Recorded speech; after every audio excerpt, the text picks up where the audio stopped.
Bismillahirrahmanirrahim. Alhamdulillahirabbil alamin. Wassalatu wassalamu ala asyrafil mursalin nabiyina Muhammadin sallallahu alaihi wasallam wa ala alihi wa sahbihi ajma'in. Muslimin dan muslimat yang dirahmati Allah, Assalamualaikum warahmatullahi wabarakatuh.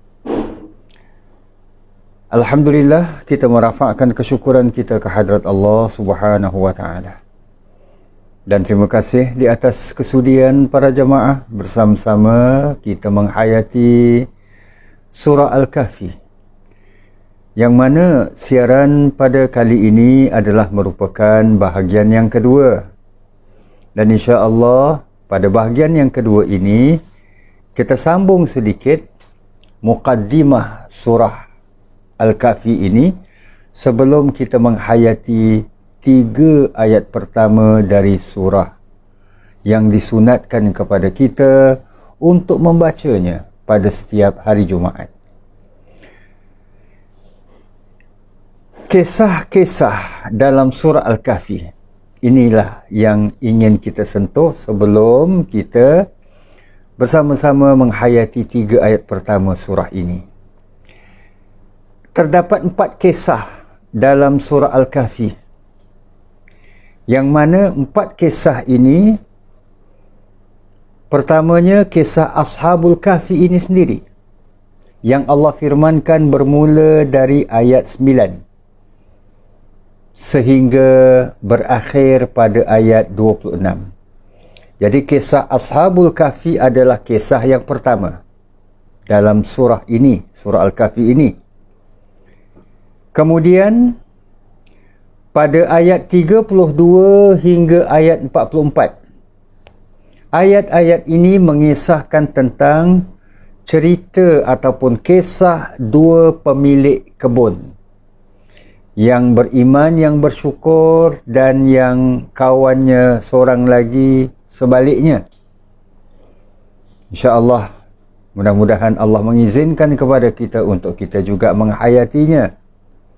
Jadi ini kisah yang kedua. Kisah yang ketiga dari ayat 60 hingga 82 adalah kisah Nabi Musa.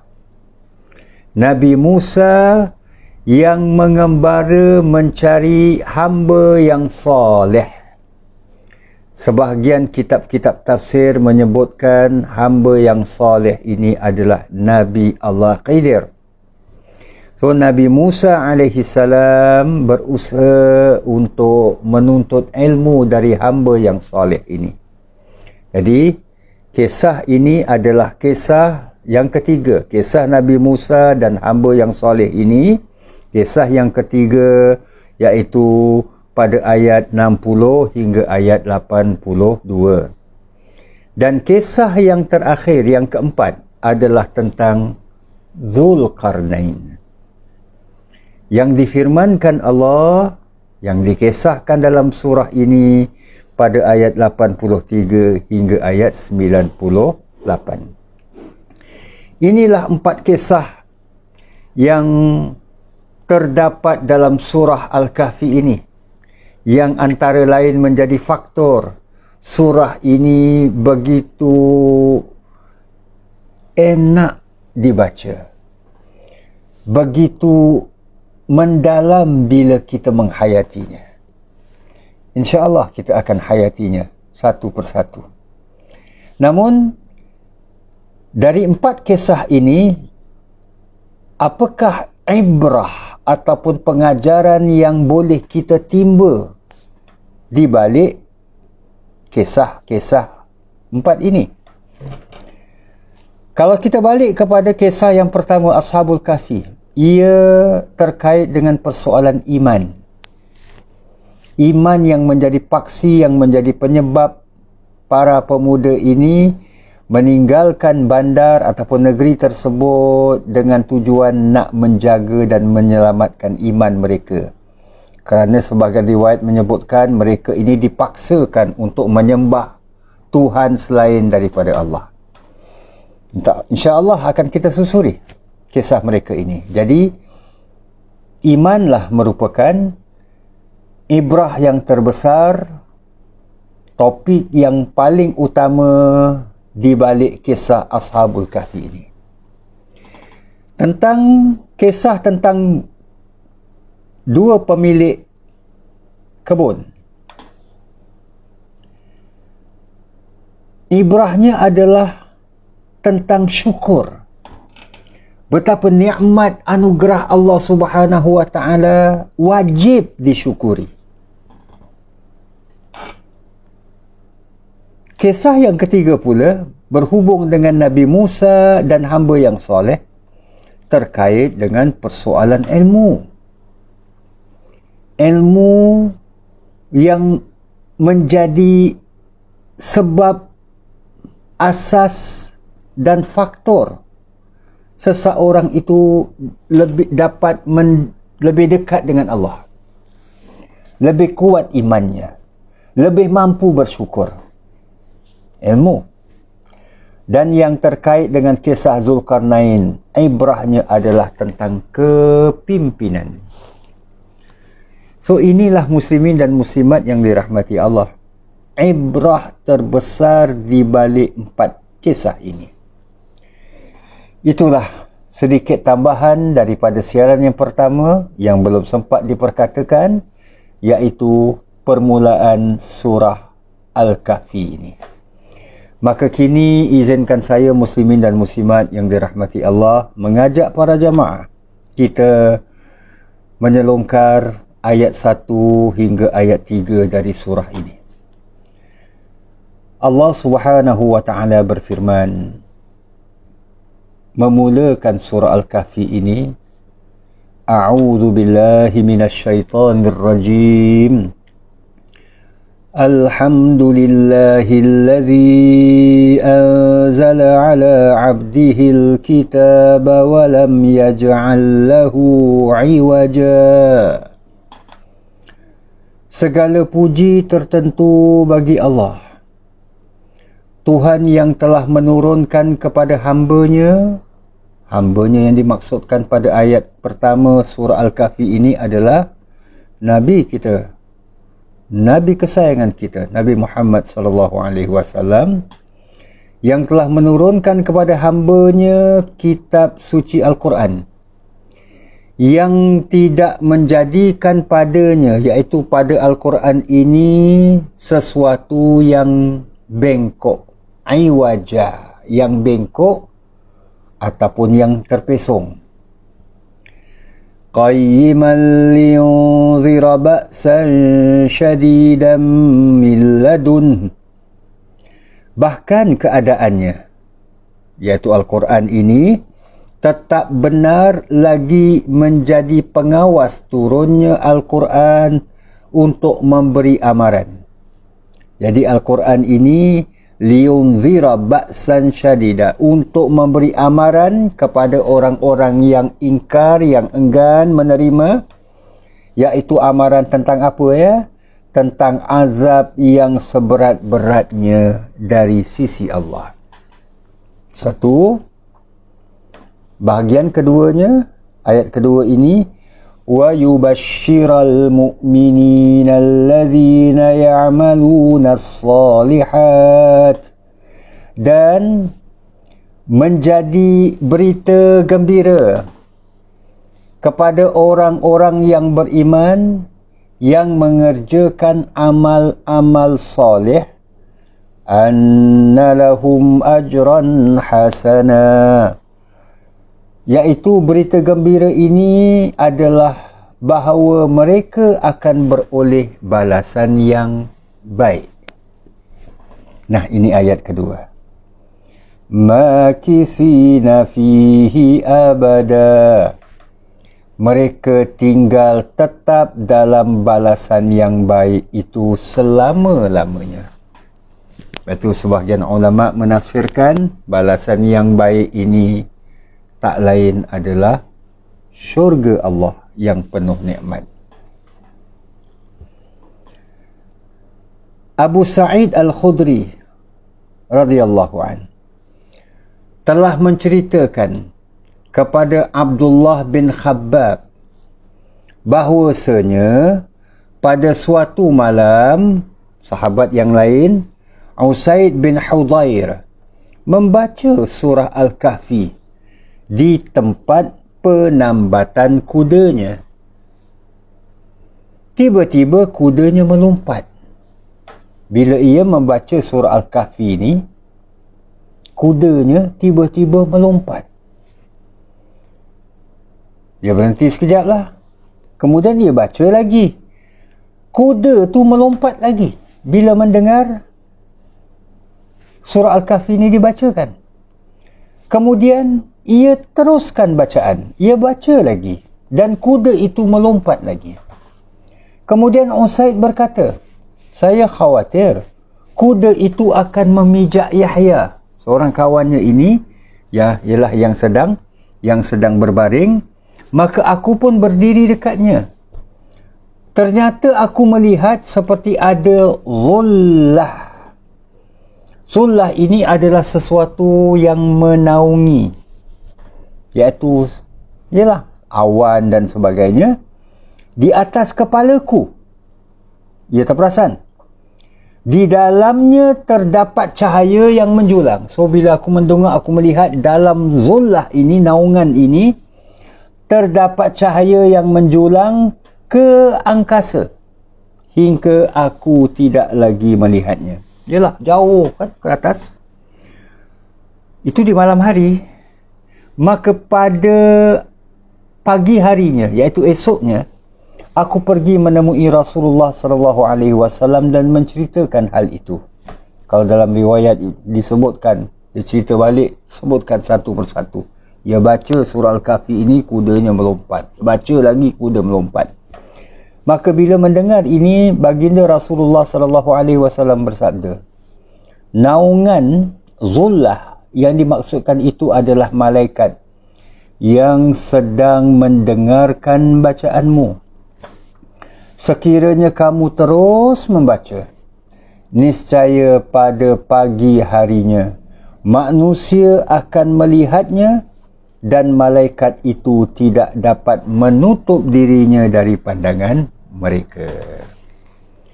Riwayat ini riwayat yang sahih yang terdapat dalam Sahih Muslim dalam kitab salat, iaitu dalam senarai hadis yang ke-1327. Kita boleh merujuknya. Jadi muslimin dan muslimat yang dirahmati Allah, ini sebagai menunjukkan bahawa surah Al-Kahfi ini, jika mungkin kita tidak berkesempatan untuk baca di siang harinya, maka pada malam harinya pun elok dibaca. Iaitu kalau siang harinya hari Jumaat, malam harinya bermakna bukan Jumaat malam Sabtu. Itu yang sebagian orang sebut Friday night, bukan. Tapi dibaca pada Thursday night, iaitu Khamis malam Jumaat. Jadi sebab itu ada setengah orang, ia lebih memilih membaca surah Al-Kahfi berbanding surah Yasin pada hari Khamis malam Jumaat. Bahkan ada setengah masjid pun dalam menganjurkan bacaan-bacaan Al-Quran ini pada hari Khamis malam Jumaat bergilir.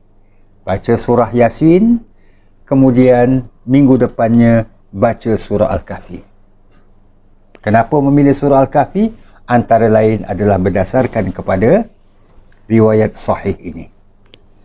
Yuk muslimin dan muslimat yang dirahmati Allah, kita lungsuri insya-Allah huraian-huraian pada ayat yang pertama.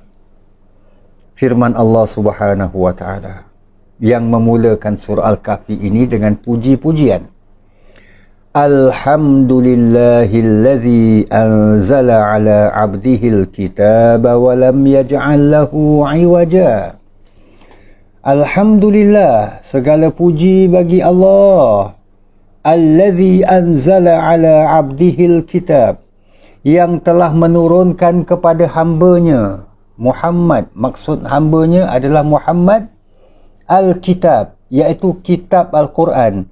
Walam yaj'al lahu 'iwaja, yang mana Al-Quran ini tidak mengandungi ataupun tidak dijadikan ia sebagai sesuatu yang terpesong ataupun yang bengkok. Iwaja ini sesuatu yang tidak lurus. InsyaAllah akan kita lihat in detail makna iwaja berdasarkan kepada firman-firman Allah yang lain di surah yang lain. Jadi sesuatu yang tidak straight, yang tidak lurus, ia bengkok, itu namanya iwaja. Yang dimaksudkan adalah yang terpesong. Dalam tafsir Jalalain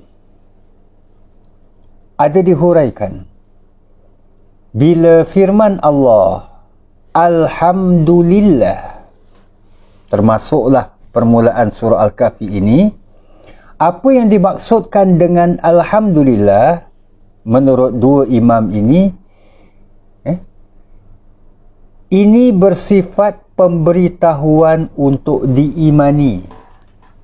Maknanya segala puji bagi Allah ini maksudnya adalah sesuatu pemberitahuan agar kita beriman.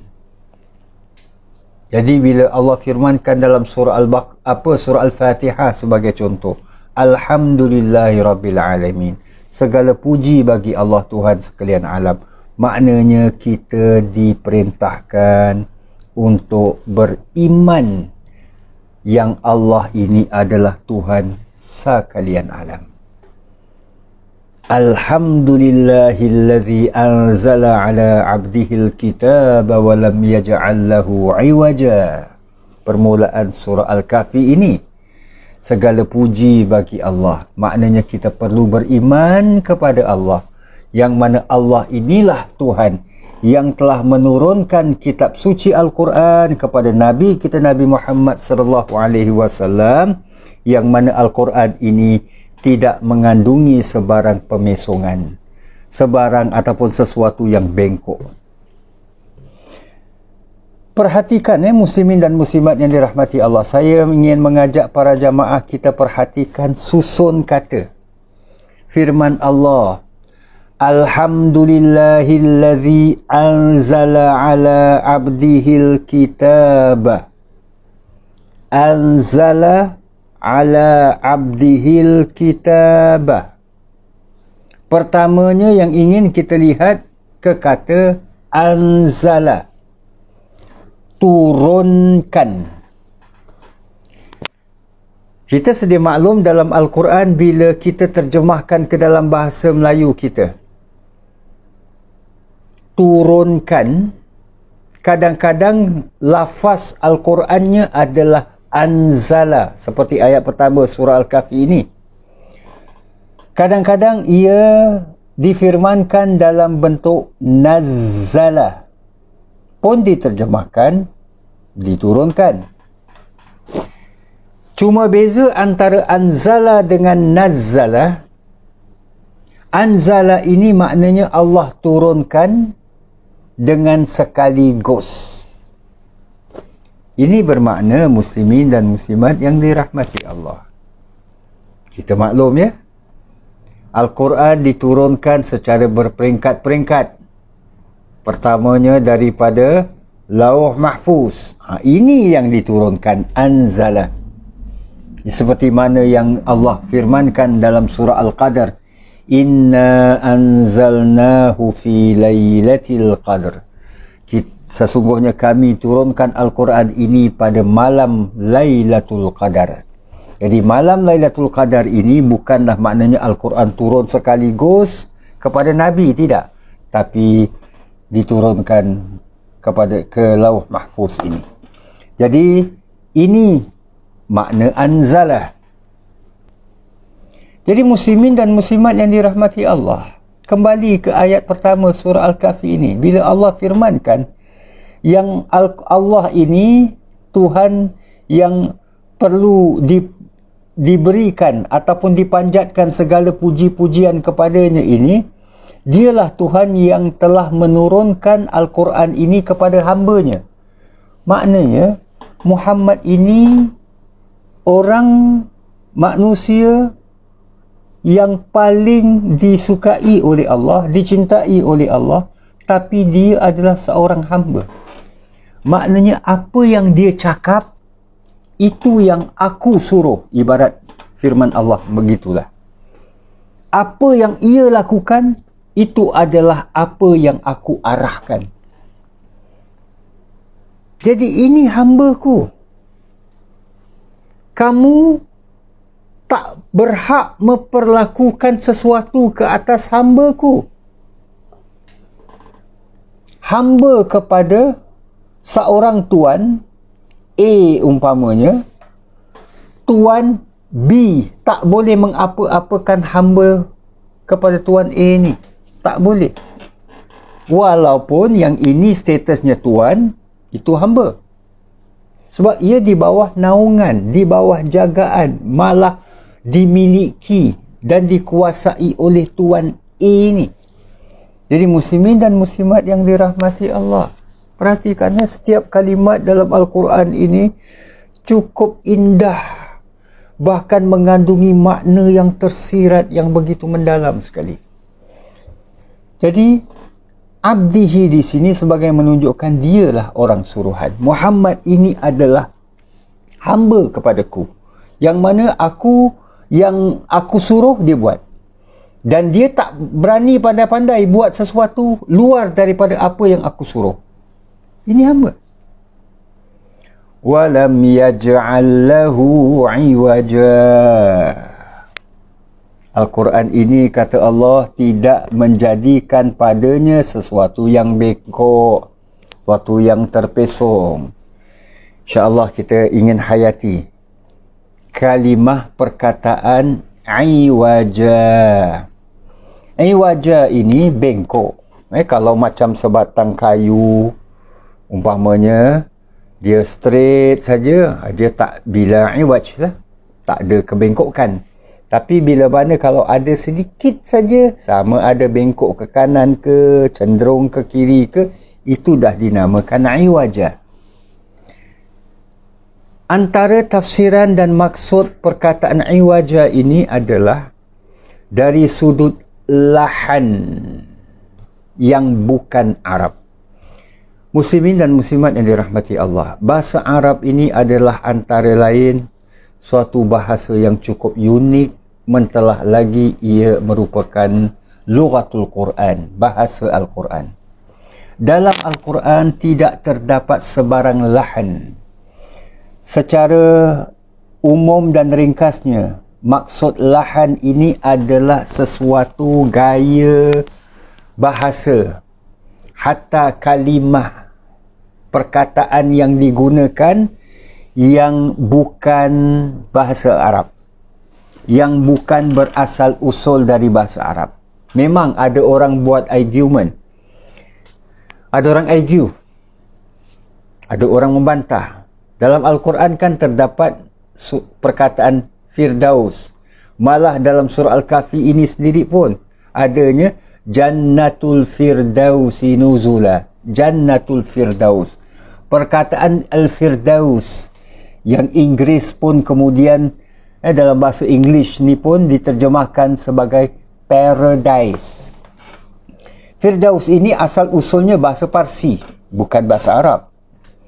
Tapi oleh kerana dah turun-temurun sekian lama, orang-orang Arab mengguna pakai perkataan tersebut, bermakna ia dah menjadi bahasa Arab itu sendiri. Dan ini terdapat dalam apa-apa bahasa sekalipun. Apabila bahasa itu pada awalnya bahasa import, perkataan import, tapi kemudian dah diguna pakai dalam sesuatu bahasa, maka ia dianggap sebagai perkataan dalam bahasa itu sendiri. Bahasa Melayu sendiri pun mengalami perubahan-perubahan yang demikian. Jadi ini lahan.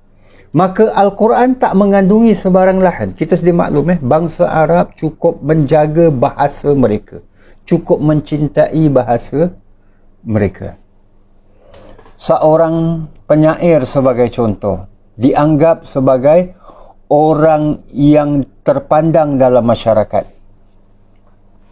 Terpandang dalam masyarakat kerana ia menguasai syair. Dan syair ini akan dinilai sebagai, dianggap sebagai, dipandang sebagai syair yang hebat, iaitu apabila ia memaparkan susun kata yang begitu mempesona dan yang menakjubkan.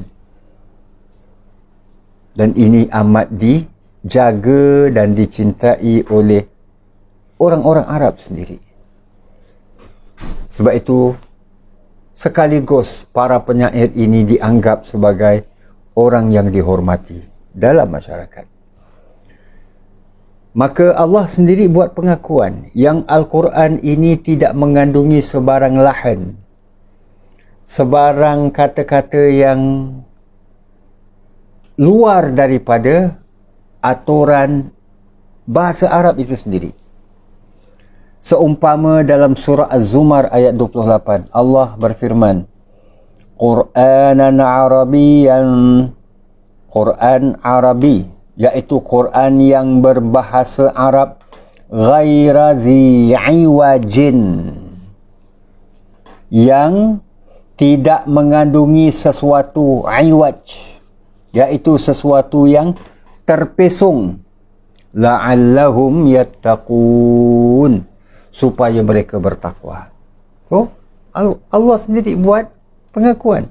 Jadi perkataan iwaj pada ayat 28 surah Az-Zumar ini iaitu bermakna lahan, iaitu sesuatu susun kata, gaya bahasa yang bukan berasal daripada bahasa Arab. Perkataan iwaj juga bermakna bengkok. Makna bengkok ini sesuatu yang tidak sempurna, tidak rata. Dalam surah Taha ayat 107, Allah Subhanahu wa Ta'ala memberikan pengkhabaran tentang gunung ini apabila ia dihancurkan oleh Allah Subhanahu wa Ta'ala, la tara fiha iwaja wala amta. Engkau tidak akan melihat pada tapak gunung itu yang telah diratakan oleh Allah tempat yang rendah atau tempat yang tinggi. So, yang iwaj ini termasuklah bukan bengkok saja, tapi dia tu flat, rata. Ini boleh kita rujuk surah Taha ayat 10. Makna yang ketiga, iwaja ini adalah tersesat dari jalan Allah. Ayat ketiga surah Ibrahim, Allah berfirman, Alladzina yastahibbuna al-hayata ad-dunya 'ala al-akhirah. Orang-orang yang mengutamakan dunia lebih daripada akhirat. Wa yasudduna 'an sabilillah. Dan mereka ini mengendaki jalan Allah itu ataupun menghalangi manusia dari jalan Allah.